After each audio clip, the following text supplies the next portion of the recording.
बाबा जी के श्री चरणों में मेरा प्रणाम, श्री गुरु माँ के चरणों में मेरा प्रणाम। और जैसा कि अभी हम वीडियो में बात कर रहे थे बाबा जी के दरबार की। बाबा जी का दरबार कहीं पे भी, जैसे बताया कि कहीं पे भी लग जाता था, कहीं पे भी जहाँ पे लोग इकट्ठे हुए, पेड़ के नीचे, सड़क के किनारे शुरू हो जाते थे। और बाबा जी कभी भी अपने उसमें रिलीजियस वो धार्मिक वालों की धार्मिक प्रवचन नहीं देते थे, बल्कि वो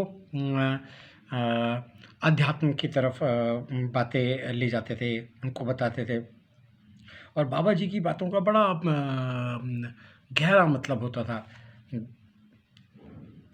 जैसे कई बारी तो जैसे बाबा जी के दरबार लगा हुआ है, तो कोई इनोसेंट, कोई मतलब ऐसे ही एक व्यक्ति बैठा है, तो बाबा जी उसी को बोलना शुरू कर देते थे कि तुम ये काम ठीक नहीं करे, तुम ये ठीक नहीं करते। तो वो इनोसेंट आदमी बड़ा आश्चर्यचकित हो जाता था, ये मुझे क्यों कह रहे हैं। और जो साथ में बैठा हुआ था, जो ये सब कार्य कर रहा होता था, वो प्रभु की लीला, वो बाबा जी की लीलाएं समझ जाता था। बाबा जी लोगों की प्रॉब्लम्स, समस्याएं सॉल्व करते थे, उनको बड़ी खुशी होती थी। वो उनसे उनसे व्यवहारिक प्रश्न पूछते थे कि तुम्हारा बिजनेस कैसा चल रहा है। स्टूडेंट्स को, जो विद्यार्थी होते थे, उनके बारे में जानकारी लेते थे, तुम कैसे पढ़ रहे हो। वो उनकी बातें, चाहे वो पॉलिटिक्स हो, फिलॉसफी हो, योगा हो, डिविएशन हो, पर्सनल सब्जेक्ट हों, उनके बारे में भी बात किया करते थे। उनको बड़ी अच्छी तरह समझा दिया करते थे।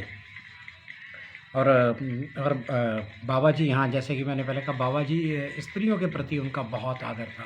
वो कहते थे कि जो एक महिला है, जो विवाहित महिला है, वो बिल्कुल एक मदर ऑफ गॉड, वो एक बिल्कुल देवी हैं। तो हमें उनकी पूरी उन पे पूरी आस्था रखनी चाहिए, और उनको पूरा आत्मसम्मान देना चाहिए। बाबा सबको बराबर ही समझते थे, सबको इक्वली ट्रीट करते थे।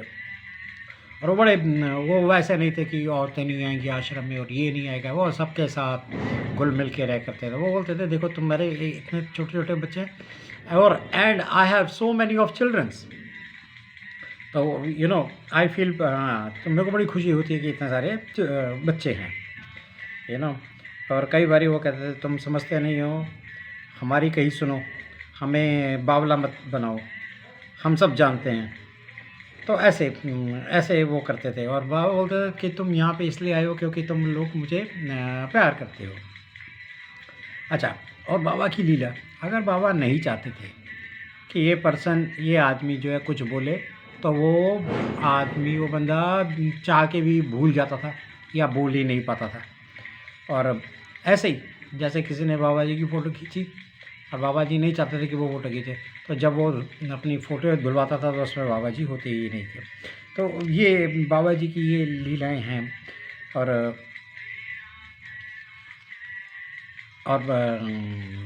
बाबा जी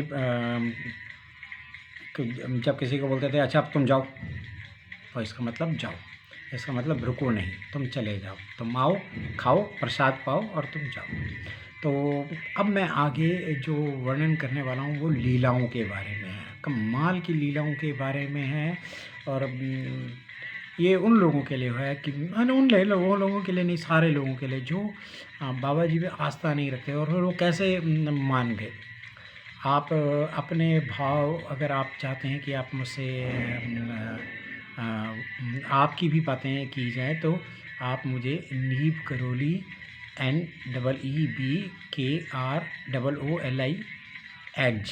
पे मेल कर सकते हैं।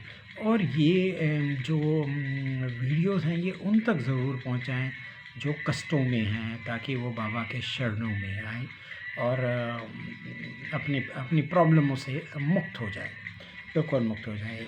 तो इसलिए अब अगली बार मैं जो वीडियो है उसमें बातें करूँगा कि बाबा जी की छोटी छोटी लीलाओं की घटनाओं के बारे में, कैसे लोगों का ध्यान परिवर्तन हुआ, और कैसे बड़े बड़े लोग उनके शिष्य क्या बन गए। बाबा जी कभी किसी को शिष्य नहीं बनाते थे, पर मेरे जैसे लोग, जो हम ज़बरदस्ती ही बस बाबा जी के शरण में चले गए, और अपने पापों से मुक्ति पाने की ऑटोमेटिकली वो जिज्ञासा आ जाती है। तो एक बार फिर बाबा जी के श्री चरणों में मेरा प्रणाम, श्री माँ के चरणों में मेरा प्रणाम।